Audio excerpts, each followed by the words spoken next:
분들이요, 그 정서적으로 그 정이 참 많으신 분들입니다. 그래서 다른 나라 분들보다 감성이 풍부하고, 그러다 보니까 어떻게 보면 그 감정을 금방 표현하시고 또 쉽게 감동도 잘 받고 그러시죠. 예를 들어서 그 연속극이나 또 그 영화 같은 걸 유난히 좋아하시고 거기에 또 쉽게 흥분하시기도 하고 그러는데, 그 이유는 왜 그러냐면 이제 그 워낙 감성들이 풍부하셔서 영화나 뭐 스토리 라인을 이렇게 그 드라마 같은 걸 보다가 그 삶 속에 마치 자기를 개입시키는 그런 개입을 참 잘해요. 물론 모든 사람이 다 그렇지만 특별히 이제 한국 분들이 그런 그 감성적인 부분이 굉장히 예민하시고 센시티브 하시죠. 저는 근데 그런 생각을 해요. 뭐 좋고 나쁜 거는 일단 제치고요. 그렇게 어떤 우리가 영화나 스토리 라인 같은데 감동을 한다. 그럼 사실은 그 자체는 뭐 평가할 게 아닙니다만, 그 감동이 과연 진짜냐, 우리의 감성을 이렇게 자극해서 거기에 반응하는 것이 그 진짜냐는 거죠.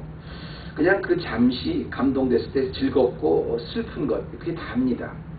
그래서 좀 이런 생각을 해봐요. 한국 분들의 감성을 볼 때마다 만약에 이런 그 감성을 진짜 좋은 것, 진짜 진리의 것, 그런 것에 맞춰본다면 이건 좀 굉장한 거거든요. 그러니까 예를 들어서 하나님의 말씀, 그야말로 변함없는 하나님의 말씀에 우리의 감성이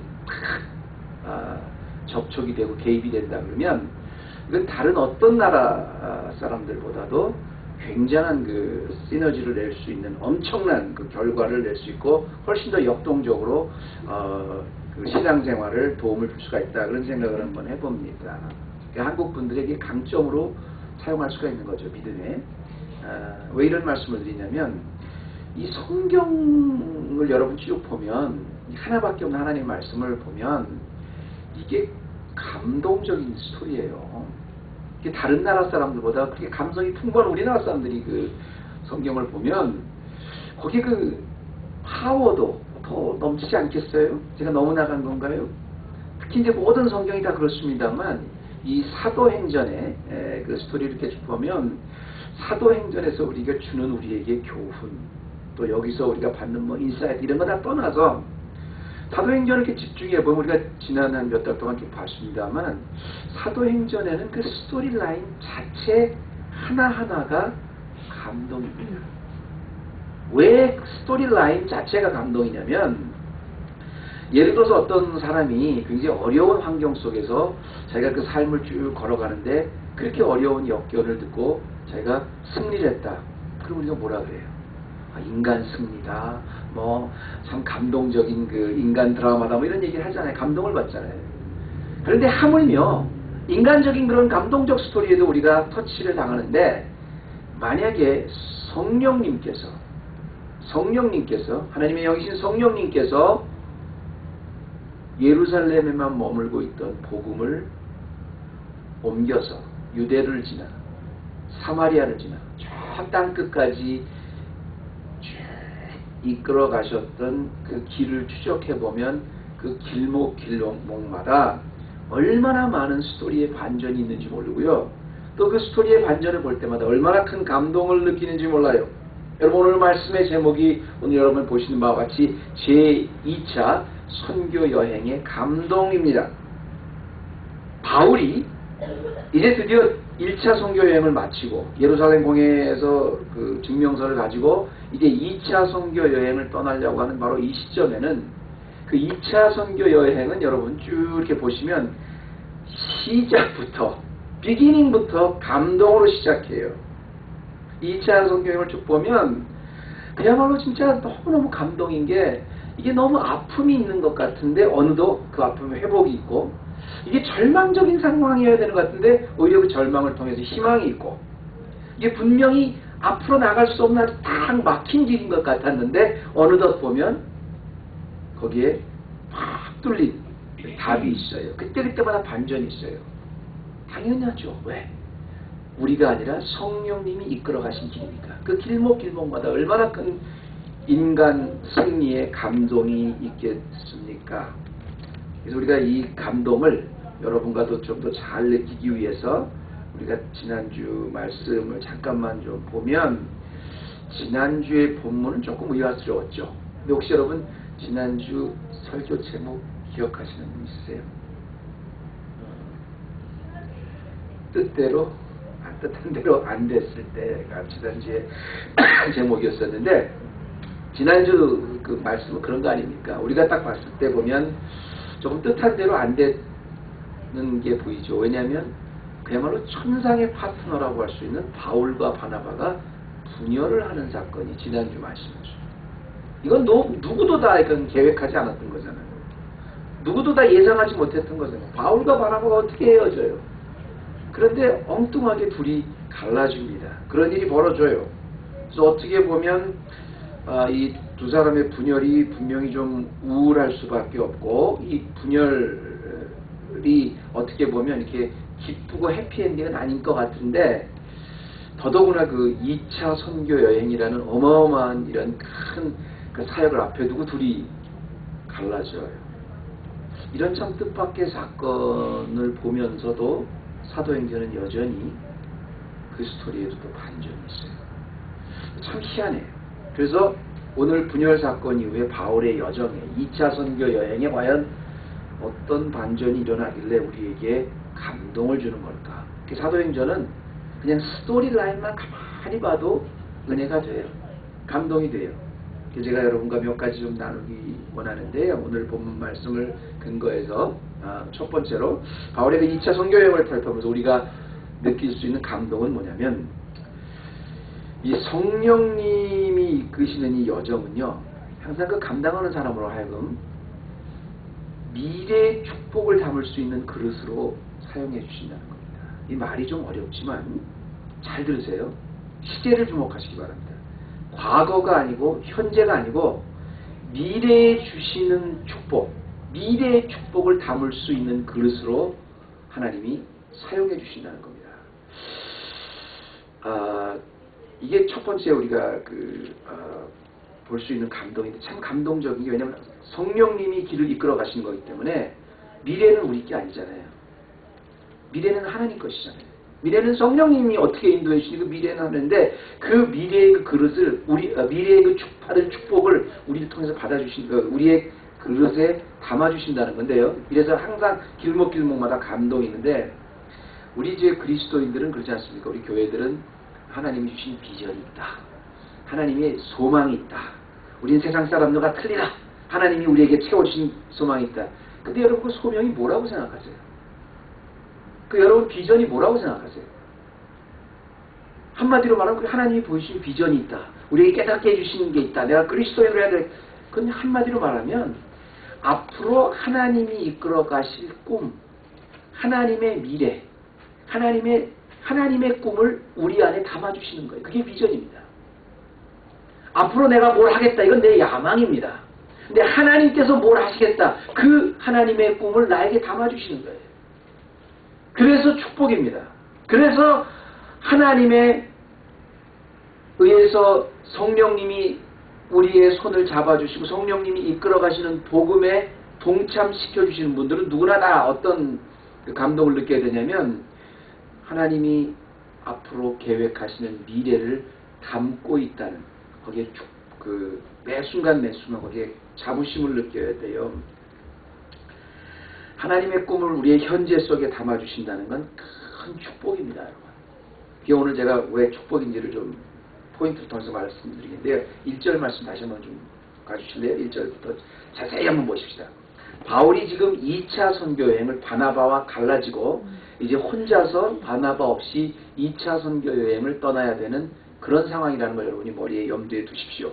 그리고 2차 선교 여행의 첫 걸음이 시작됐습니다. 그때를 지금 이야기하고 있습니다. 근데 2차 선교에서 왜 감동이냐면, 첫 번째 뭐라고 시작하냐면, 바울이 더베와 루스드라에도 이름에, 이제 2차 선교 여행은 원래 1차 선교 여행 때 뿌렸던 그 씨앗을 다시 한번 쭉 돌아보는 일로 시작하는데요. 더베와 루스드라는 곳에 갑니다. 근데 거기 누구 나오냐면, 거기서 디모데라고 하는 제자가 나옵니다.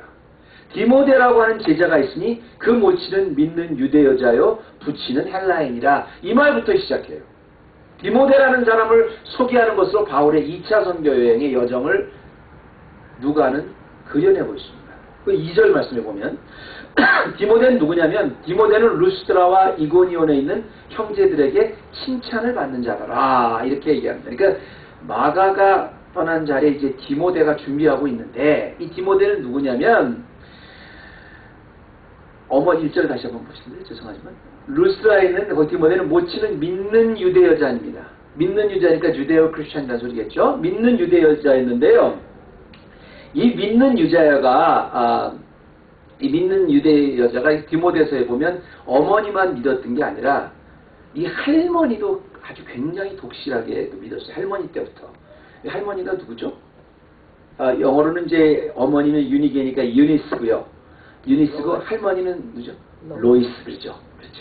그래서 우리 제가 아는 그 목사님 그때는 전도사님이셨는데 첫 딸 이름을 로이스라고 졌는데 근데 로이스라 그러니까 안 믿는 제가 그 한국 분들은 그 로스구이라고 하나요? 그 로스라는데 로이스라는 이름 참 좋은 겁니다. 그래서 디모데는 어머니 할머니로부터의 믿음의 유산을 그대로 받은 아주 훈련이 잘 돼서 사람들에게 2절 말씀에 보면 아주 칭찬을 받을 만큼 믿음의 실력을 인정받은 사람이 기다리고 있었어요.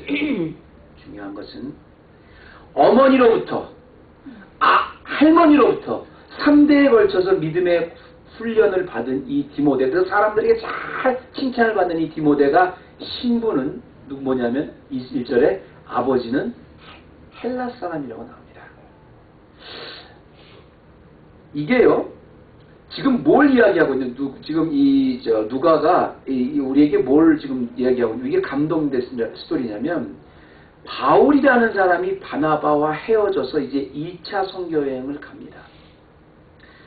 생각할 수 없었던 그런 분열을 겪고 이제 2차 선교여행을 가는 바로 그 자리에 누구랑 함께 떠나게 되냐면 디모데라고 하는 어머니로부터 할머니로부터 믿음의 교육을 잘 받았는데 신부는 헬라 사람의 신분을 갖고 있는 디모데가 그의 파트너가 되는 거예요. 왜 중요하냐면 이 디모데는 단순히 바나바가 떠난 자리에 그의 그냥 믿음의 파트너만 됐다는 것이 아니라 이 디모데의 이퀄 곧 바울의 미래입니다. 하나님은 그 바울의 지금 현재 그릇에 2차 선교여행을 떠나기 전에 2차 선교여행을 떠나면서 바울의 미래를 담아주신 거예요. 바울의 소명이 뭐예요? 바울에게 주신 비전이 뭐예요? 너는 이방을 비추는 빛이 된다 그랬잖아요. 베드로는 1장부터 11장까지 이 땅에 예루살렘이라는 교회를 세우는 것에 하나님께서 사용해 주셨다면 바울은 이제 이방을 땅에서 그 복음이 예루살렘을 떠난 복음이 전 세계로 퍼져나가는데 가장 앞장선 그릇으로 서신 거 아니에요. 그런데 그 문제는 지금 2차 선교여행을 할 때는 그 바울이 지금 이방인을 향해서 가고 있는 이런 상태 그 후에 그 미래 단순히 파트너가 아니라 바울이 그 다음 세대를 책임질 사람으로 디모데를 하나님이 보내주신 거예요. 이미 바울이 디모데와 함께 가고 있다는 건 하나님이 바울이라는 그릇에 바울의 미래의 축복을 담아주시고 있는 장면을 묘사하고 있는 겁니다. 과연 디모데는 바울이 그렇게 열심히 그 사역했던 소아시아의 그 여러 그 교회들 말이죠. 그 소아시아에서 에베소에서 그렇게 열심히 기도했던 그 교회, 자기가 열심히 씨를 뿌렸던 그 교회에 바울이 떠난 자리에 누가 후임으로 오냐면 디모데가 옵니다. 바울이 다 열심히 사역하고 이제 떠나간 자리에 바울은 이제 역사의 무대로 지나간 다음에 그 다음에 그 다음 세대를 디모데가 지금 나오는데요. 디모데가 그 바울의 사역을 물려받을 뿐 아니라 나중에 보면 디모데는 단순히 바울의 사역만 물려받은 게 아니라 바울의 믿음의 아들이 됩니다. 이 순간이 어떻게 나왔냐면 바나바와 바울이 헤어졌던 바로 그 아무도 생각하지 못하는 그런 우울한 순간에 그리고 2차 선교여행이라는 엄청난 그런 사역을 앞에 둔 지금 이 시간에 하나님께서는 바울에게 바나바 대신 디모데로 채워주셨는데 그 디모데가 누군가 봤더니 너무 준비가 잘 된 사람. 어머니의 교육, 할머니의 교육, 그 사람들한테 칭찬을 받는데 이제 앞으로 계속 복음은 이제 유대인들이 아니라 계속 이제부터는 본격적으로 이방인들에게만 복음을 전해야 되는데 그 복음을 전하는 위해서 아버지는 또 헬라인이야. 이렇게 완벽한 후계자가 어디 있습니까? 하나님은요, 우리가 참 감동하는 게 뭐냐면, 성령님의 길을 감동하는 건 뭐냐면, 이 천상의 파트너인 바나바와 헤어진 자리에 그 때가 되니까 이제 바울의 미래 축복을 담아주시는데, 하나님의 축복은 항상 보면 그냥 우리 현재가 아닙니다. 성령님이 우리 삶을 이끌어 가시는 그 놀라운 길을 보면 항상 성령님이 이끌어 가시는 미래를 우리에 채워주시는 과정입니다. 그러니까 내가 지금 갖고 있는 이 모든 게 하나님이 나를 위해서 계획하신 미래를 지금 채워주시는 과정입니다. 제가요, 좋아하는 말씀 중에, 우리 그 출애굽기에 보면, 모세에게 하나님이 나타나셔서 이제 그런 말씀 하시잖아요. 그리고 이제 창세기에 보면, 사실 하나님이 아브라함을 부르셨을 때, 아브라함 한 사람 부른 게 아니라, 아브라함이 뭐 어떻게 해서 축복받은 게 아니라, 아브라함의 하나님, 이삭의 하나님, 야곱의 하나님, 그리고 야곱을 통해서 12지파가 돼서 온 이스라엘 민족이 되는 수백 수천 년의 미래를 아브라함 한 사람이 담아주시잖아요. 그래서 기도할 때 아브라함의 하나님, 이삭의 하나님, 야곱의 하나님 계속 그렇게 기도를 한다고요. 제가 가끔 가다가 이런 간증을 드려요. 진짜 그 말씀 보면 하나님의 그 축복은 나라는 현재 미래의 꿈을 지금 담아주시는구나.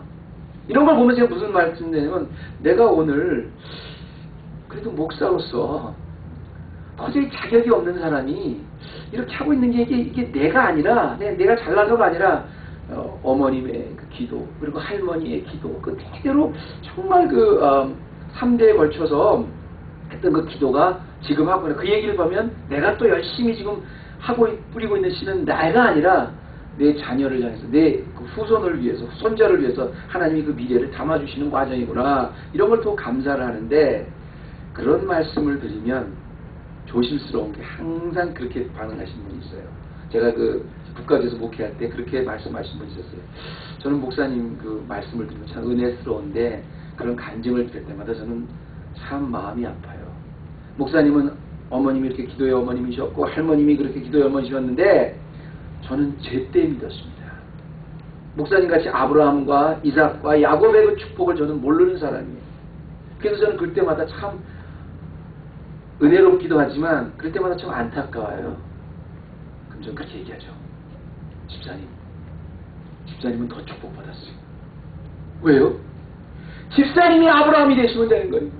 집사님이 이삭이 되시면 되는 거예요. 집사님이 야곱이 될 때가 지금 하는 이런 모든 게 내가 믿음의 조상이 돼서 바로 이렇게 하는 것이 내가 아니라 바로 내 아들, 내 딸, 내 손자, 내가 믿음의 조상이 되는 거예요. 중요한 것은 하나님은 나에게 맡기게 하시고 감당하게 하시는 모든 사건을 통해서 정말 우리가 감동할 수밖에 없는 것은, 내가 하는 하나하나가 아무리 부족하고 보잘것없는 것 같지만 하나님의 미래의 꿈, 미래의 축복을 담아주시고 있는 현재라는, 역사하고 있는 미래의 꿈을 담고 있는 과정이라는 것을 볼 때마다 우리가 은혜를 받는 것이죠. 두 번째입니다. 하나님이 이렇게 그 미래에 담는 꿈을 담아줄 때는 꼭 나한테 맞는 걸 하지만, 때로는 하나님께서 미래의 이 꿈을 감당할 수 있게 만드는 조화를 보면서 뭘 또 감동을 느끼냐면요. 내가 지금 감당할 수 있는 자리에서 한 발 더 나가서 감당할 수 있는 한계에서 하나를 더 가서 감당할 수 있게 만들어 주십니다. 그러니까 예를 들어보면 내 능력과 내 맞는 옷에 한 발자국 더 나가서 어떨 때는 내가 맞지 않는 옷까지도 입을 수 있게 감당하게 해주세요. 그렇게 해서 미래를 담아주시는 겁니다. 결국 이게 무슨 말이냐면, 내가 서 있는 자리에서 그 미래의 꿈을 담아주시기 위해서 내가 할 수 없는 것까지도, 내게 맞지 않는 옷까지도 입을 수 있게 감당하게 해주세요. 이걸 쉽게 말씀드릴게요. 여러분, 이제 연세가 드신 분은 그런 속담 아시고, 그걸 격언이라 그러나요? 그런 말 아시죠, 여러분? 자리가 사람을 만드는 거야. 그런 말 혹시 들어보셨어요? 그러니까 예를 들어서, 내가 어떻게 이걸 감당하겠어? 이건 나한테 맞는 자리인데, 아니야, 가보면 다 해. 자리가 사람을 만든대. 그런 말이 있는데, 정확한 거는 우리 성도들에게 말하면 자리가 사람을 만드는 게 아닙니다. 하나님이 주신 자리, 성령님이 이끌어 주신 자리는 성령님이 그 자리를 감당할 수 있게 해주세요. 어떻게 보면 내가 나한테 맞는 자리가 아니야. 그런데도 감당할 수 있게 해주세요. 때로는. 이게 참 재밌는 겁니다. 이게 바로 우리의 현재에서 하나님의 미래를 담겨주시기 위해서 각자에게 딱 맞는 옷을 입혀주시지만 때로는 나에게 맞는 옷이 아닌데도 그런 옷을 입을 수 있도록 힘을 주신다는 겁니다. 여기에 감동이 있는 거예요. 자, 보세요. 여러분, 바울의 그 천상의 파트너는 바나바입니다. 근데 가만히 보면 바울과 바나바는 너무너무 달라요. 바울은 담즙질에 그야말로 그 클래릭, 목표 오리엔트 때 가자! 그럼 뭐 무조건 가는 사람이야. 맞아 죽었다고 그 다음날 아침에 또 들어가서 복음 전하는 사람이에요. 바나바는 누구예요? 온화한 사람입니다. 포용하는 사람이에요. 착한 사람이에요. 누구나 다 그저 하는 사람. 바울은 아니야! 가야 돼! 자기가 과거에는 기독교인을 죽이고 나서 또 다메섹으로 또 가야 돼! 했다면 지금은 이고니온에서 막 맞아 죽거든. 그 다음에 또 복음 전하러 가야 된다면 바나바는 우리 다 포용합시다. 이렇게 착한 사람이에요. 근데 이 2차 선교 여행의 감당을 보면 원래는 바나바는 바나바에 맞게, 바울은 바울에 맞게끔 하나님이 그 옷을 입혀주셨어요. 그런데 여기서 참 놀라운 건 뭐냐면 바울에게는, 바나바가 없는 바울에게는 바나바가 입고 있었던 옷도 감당할 수 있게 해주신다는 겁니다. 이거 나중에 제가 좀 자세히 좀 설명을 드릴게요. 자, 보면 요 그 2차 선교여행 2절 보면 이제 형제들에게 칭찬받는 장이 이게 디모데 소개가 나오죠. 그 다음에 이제 바울이 그를 데리고 떠나고자 할세 이제 데리고 2차 선교여행을 떠나는데 그 지경에 있는 유대인을 인하여 그를 데려다가 할례를 해가니 이는 그 사람들이 그에 붙이는 헬라인인 줄 다 알미러라. 그러면서 전 4절 말씀에 보면 여러 성으로 다녀갈 때 예루살렘에 있는 사도와 장로들의 작정한 규례를 또 저에게 지켜주었다. 저는 사실 성경 말씀에서 이게 제일 이해가 안 됐었어요. 3절과 4절 말씀이요. 3절 보실래요?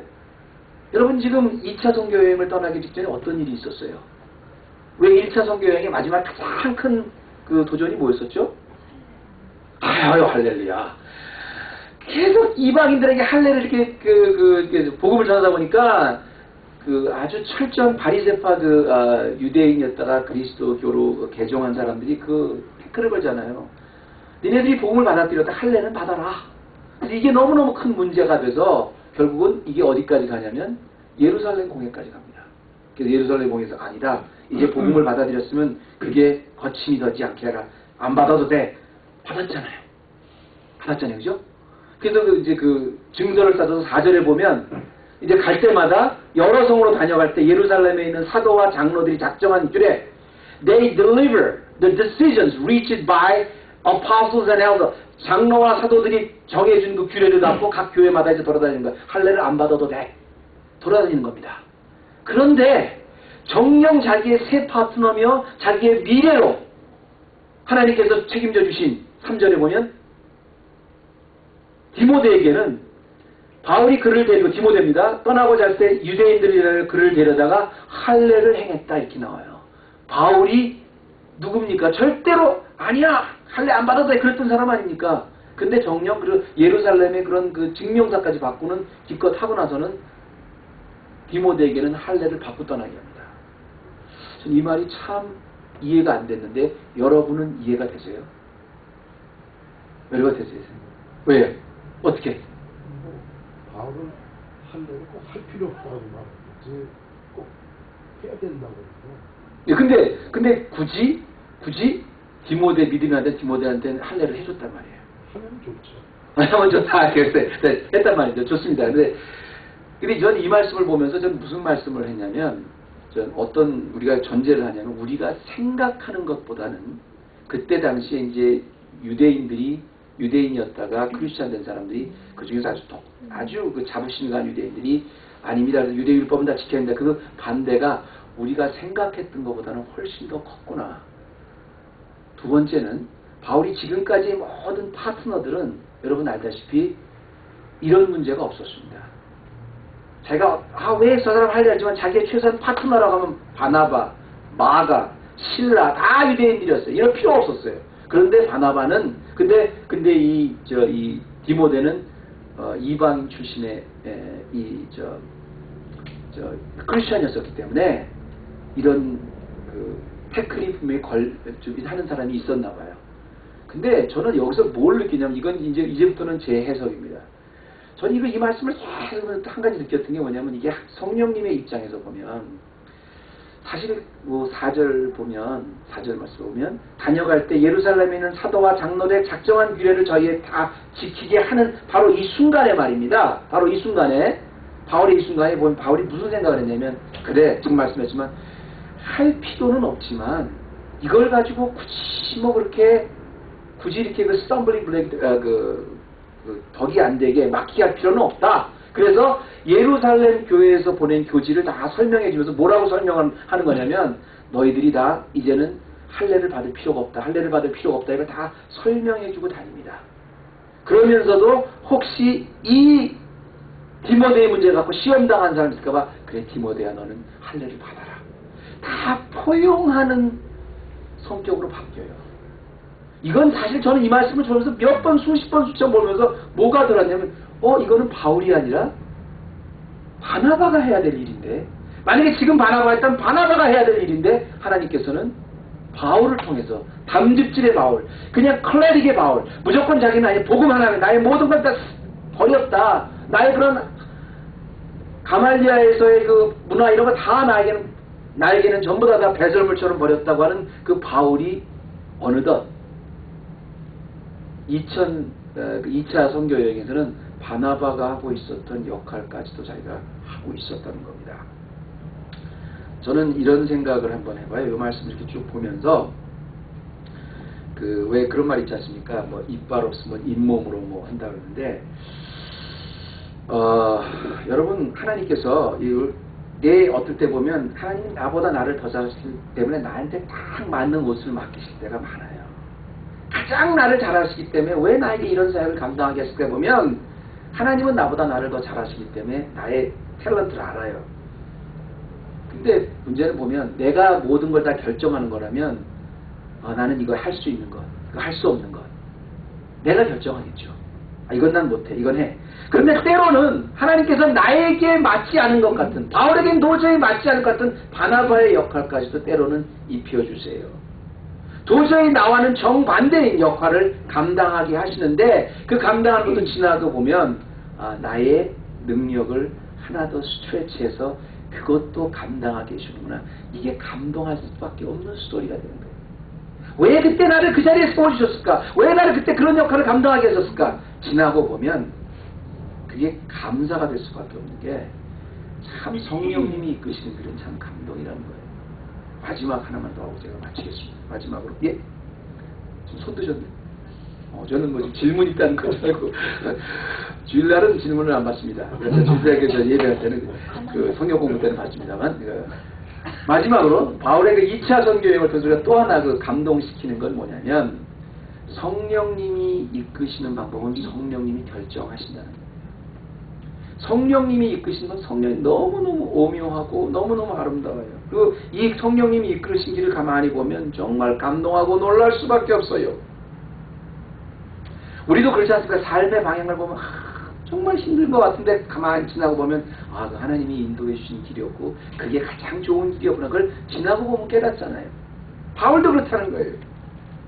내가 넘어지고 자빠지고 쓰러져도 결국 보면 아주 넘어지고 아주 자빠지지 않게 다시 끌어주신 길이 바울의 2차 선교 여행이었다는 것이죠. 그래서 감동을 하는 겁니다. 자, 다음 절. 그래서 이에 겨로 믿음이 더 굳어지고 수가 날마다 더하니라 이렇게 나옵니다. 이제부터는 바울의 이제 2차 선교 여행이 이제 쭉 여정이 되는데요. 2차 선교 여행이 1차 선교 여행 때 제가 그 뿌려놨던 시를 쭉 돌아보는데 이제 바울의 계획이 있었습니다. 6절 보세요. 그런데 이상하게 성령이 아시아에서 말씀을 전하지 못하게 하신 거예요. 지금 바울이 아시아 소아시아의 그 끝부분에 와 있거든요. 못하게 하신 그를 부르기아와 갈라디아 땅으로 다녀갑니다. 제가 이번 좀 설명을 자세히 드리겠습니다. 요 7절에 보니까 그래서 부르기아와 갈라디아 땅을 다 잘 기억하고 계세요. 6절에 부르기아와 갈라디아 땅을 이제 갈라 그러다가 못 가니까 돌아서 무시아 앞에 이르러 또 이번에 비두니아로 갈라 그럽니다. 그거 보여드리겠습니다. 근데 S대 예수의 영이 허락하지 않았다 그랬어요. 아까 내가 아시아로 갈라 그랬는데 하나님이 못 가시게 하셨다 그랬죠. 이번에도 이곳을 이제 비두니아로 갈라 그랬는데 못 가시게 하는 거예요. 그래서 이제 무시아를 지나서 우리 그 7절 말씀, 8절 말씀에 보면 무시아를 지나 드로아로 결국 내가 이렇게 갈라 그런 걸 계속 하나님이 밀어내신 거예요. 예수의 영인데 어떻게 뭐 바울에게 뭐 꿈을 꿔서 말씀을 하시는지 그건 그 메커니즘은 잘 모르겠습니다만 성경이 얘기하지 않으니까 분명한 것은 바울이 갈라 그랬는데 분명히 예수의 영이 성령님이 못 가게 하셨다는 겁니다. 그래서 결국 드로아라는 맨 끝에 항구 도시까지 밀려서 가게 되는데 바로 그날 9절에 보면 마게도니아 환상이 바울에게 보이니 마게도니아 사람 하나 갔어 그에게 청하여 가로되 마게도니아로 건너와서 우리를 도우라 하거늘 10절 말씀에 바울이 이 환상을 보류해 우리가 곧 마게도니아로 떠나기를 힘쓰니 이는 하나님이 저 사람들에게 복음을 전하라고 우리를 부르시기로 인정함이라. 지금까지 나를 계속 이렇게 밀어서 하나님이 결국은 드로아라까지 오게 되는데 드로아에서 잔데 보니까 꿈을 꿨어요. 요 사건을 여러분이 보면 그 다음에 제목 있고 다음에 제가 하나 지난주에 제가 이거 잘 기억하라고 그러셨죠. 오늘 때문에 그런 건데요. 바울의 여정이 이렇습니다. 여기 보면 여러분이 여기 이렇게 보면 이제 넓게에서요 이렇게 쭉 가서 여기 이제 소아시아 땅입니다. 갈라 그랬는데 요 갈라디아 땅으로 갈라 그러니까 못 가게 하는 거예요. 이게 아시아의 끝이거든요. 아시아 대륙으로 갈라 그랬는데 계속 못 가게 한 겁니다. 그 나중에 비두니아 지방으로 위로 이렇게 위쪽으로 올라갔는데 역시 못 보게 하는 거예요. 그래서 무시아를 지나서 결국 어디까지 갔냐면 드로아는 맨 끝에 드로아 보이시죠? 여기까지를 하나님이 오게 하신 겁니다. 드로아를 오게 하셨는데 성령님이 오셨는데 바로 이 드로아에서 꿈을 꿔요. 환상을 봐요. 어떤 꿈을 꾸냐 그날 밤에 자는데 바로 바다 건너편 저기 가봤습니다만은 이 건너편은 마게도니아입니다. 여기 지금은 어디예요? 저 건너편이? 그리스입니다. 이 마게도니아에서 사람이 건너와라. 저 아시아 대륙으로 가지 말고 우리로 건너와라. 우리를 좀 도와달라. 이런 환상을 봐요. 그래서 바울이 10절 말씀에 왜 하나님이 나를 이렇게 환상을 봐서 마게도니아로 가는 배까지 타게 하셨나? 이게 바로 저 건너편에 이쪽이 아니라 저 건너편에 복음을 전하라는 거구나 생각을 하고 드로아에서 배를 타고 마게도니아로 건너갑니다. 근데 바로 드로아에서 배를 타고 마게도니아로 건너가는 바로 그 순간 앞으로 미래 2000년의 아시아와 유럽의 운명이 바뀌어버린 거예요. 만약에 그때 바울이 그렇게 가려고 했던 아시아로 계속 들어갔다면 아시아로 해서 저 우즈베키스탄의 저 중앙아시아로 지나서 저기서 극동까지 중국을 넘어서 한국까지 갔다면 아시아가 먼저 뭐가 되겠어요? 르네상스도 일어나고 저 아시아가 먼저 발전을 했겠죠. 그리고 유럽은 아시아같이 됐었겠죠.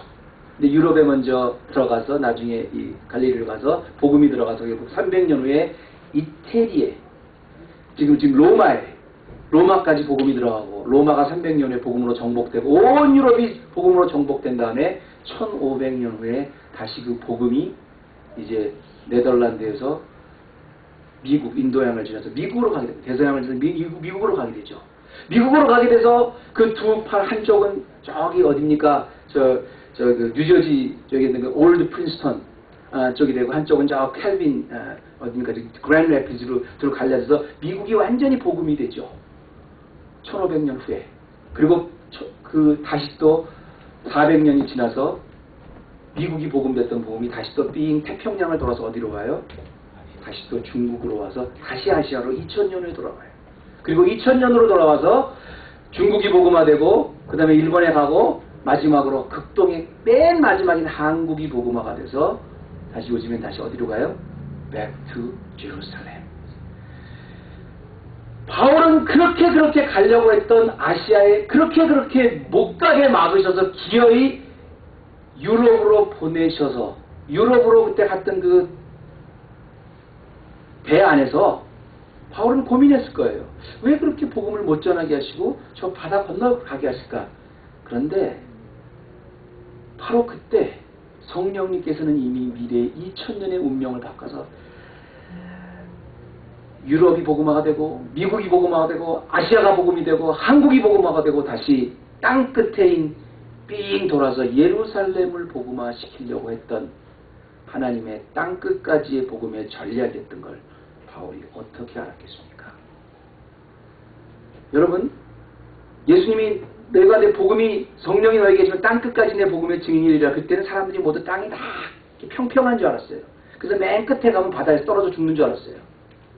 그때는 다 지구가 둥근지 몰랐는데 지금 2000년 후에 보니까 성령님 그때 교회 유럽을 먼저 복음화시키고 미국을 복음화시키고 아시아를 복음화시키고 한국을 복음화시켜서 다시 예루살렘 복음이 시작된 곳으로 돌아가게 그때 예수님이 이제 오시는 겁니다. 그래서 아놀드 토인비는 그렇게 말했어요. 바울을 이날 싣고 갔던 배는 곧 유럽을 싣고 가는 배였다. 아니요, 유럽의 운명만 책임진 게 아니라 온 세계의 시작과 마지막을 책임지고 계신 성령님의 길이었습니다. 저는 오늘 여러분에게 이런 말씀을 드리고 말씀을 마치기 원합니다. 하나님은 결국 바울이라는 교회를 통해서 전 세계의 복음의 역사를 꾸미셨어요. 그리고 그 복음의 역사를 꾸미고 있다는 것은 여러분 한번 생각해 보세요. 꼭 그것이 세계의 역사에만 적용이 되겠어요? 교회의 역사에만 적용이 되겠어요? 국가의 역사에만 적용이 되겠어요? 하나님이 세상에 있다 세상 밖으로 뽑아낸 교회 한 사람 한 사람을 다 하나님의 미래를 담아주신 꿈으로 사용하고 계신 거예요. 내가 지금은 아무리 힘들고 아무리 어렵고 내 삶을 통해서 너무너무 도전이 된다고 해도 내 삶의 하나하나의 작은 부분을 통해서 복음을 운반해 주시고 세계의 복음의 역사를 이끌어 주시는데 한가운데 사용해 주시는 이야기의 한 부분이라는 것을 알아. 이런 성령의 감동의 스토리가 우리 헤브론 교회 한 분 한 분의 삶 속에 항상 승리로 넘쳐나기를 주님의 이름으로 축원합니다. 하나님 아버지 감사합니다. 오늘도 우리가 말씀을 보았습니다. 작은 것 같지만 하나님께서는 결국 이 작은 사건을 통해서 세계의 역사를 움직이시고 복음을 움직이시는 나를 참여시켜 주신 것을 너무 감사하고 오늘 바울을 통한 이 감동의 스토리가 우리 헤브론 교회의 간증이 되어서 한 사람 한 사람이 내가 서 있는 위치에서 항상 주님과 함께 승리할 수 있게 하여 주옵소서. 예수님의 이름으로 기도드리옵나이다.